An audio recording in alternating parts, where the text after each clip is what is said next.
സുഹൃത്തുക്കളെ, ഒരു അധ്യക്ഷ പ്രസംഗം എങ്ങനെ നടത്തണമെന്നതിനുള്ള ഒരു ചെറിയൊരു ഉദാഹരണം നമുക്ക് നോക്കാം.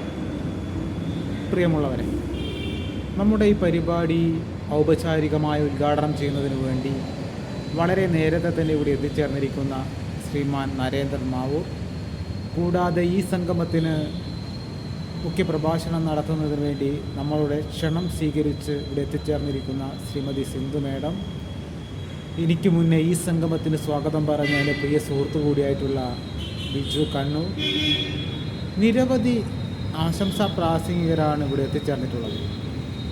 നമ്മുടെ കുമാരൻ മാസ്റ്റർ, അതുപോലെ തന്നെ ജേക്കബ്, കൂടാതെ അഷറഫ്, അതുപോലെ ഈ സംഗമത്തിന് നന്ദി പ്രകാശിപ്പിക്കാൻ വേണ്ടി ഇവിടെ എത്തിയ Shri Abdulla,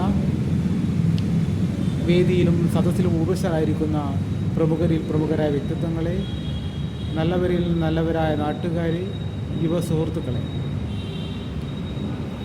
Kannur turning point academy സംഘടിപ്പിച്ച മാനസികാരോഗ്യം യുവാക്കളിൽ എന്ന വിഷയത്തെ അധികരിച്ചുകൊണ്ടുള്ള ഒരു ഏകദിന സെമിനാറിലൂടെയാണല്ലോ നമ്മൾ കടന്നു പോകുന്നത്. വളരെയേറെ സന്തോഷവും അതിലുപരി അഭിമാനവും ഒക്കെ തോന്നുന്ന നിമിഷത്തിലാണ് ഞാനും നിങ്ങളെപ്പോലെ ഇവിടെ എഴുന്നേറ്റ് നിൽക്കുന്നത്. നമുക്കറിയാം, കണ്ണൂർ ടേണിംഗ് പോയിൻ്റ് അക്കാദമിയെ സംബന്ധിച്ച് എല്ലാ ശനിയാഴ്ചയും ഇതുപോലുള്ള ജനോപകാരപ്രദമായ കാലികപ്രസക്തമായ വിഷയങ്ങൾ ഏറ്റെടുത്തുകൊണ്ട് ഒട്ടേറെ സെമിനാറുകൾ സംഘടിപ്പിക്കാറുണ്ടെങ്കിലും ആദ്യമായിട്ടാണ് മാനസികാരോഗ്യം യുവാക്കളിൽ എന്ന വിഷയത്തെ അധികരിച്ചുകൊണ്ടുള്ള ഒരു സെമിനാർ സംഘടിപ്പിക്കുന്നത്. ഈ ഒരു വിഷയത്തിലേക്ക് ഇറങ്ങിച്ചെന്ന് ഞാനധികം സംസാരിക്കുന്നില്ല.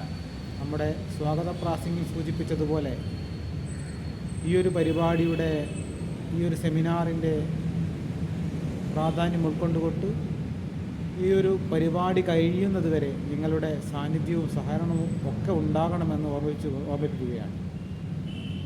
ഇതിനുശേഷം നിങ്ങൾക്ക് ഈ ഒരു വിഷയത്തെക്കുറിച്ച് രണ്ട് വാക്ക് സംസാരിച്ചതിന് ശേഷം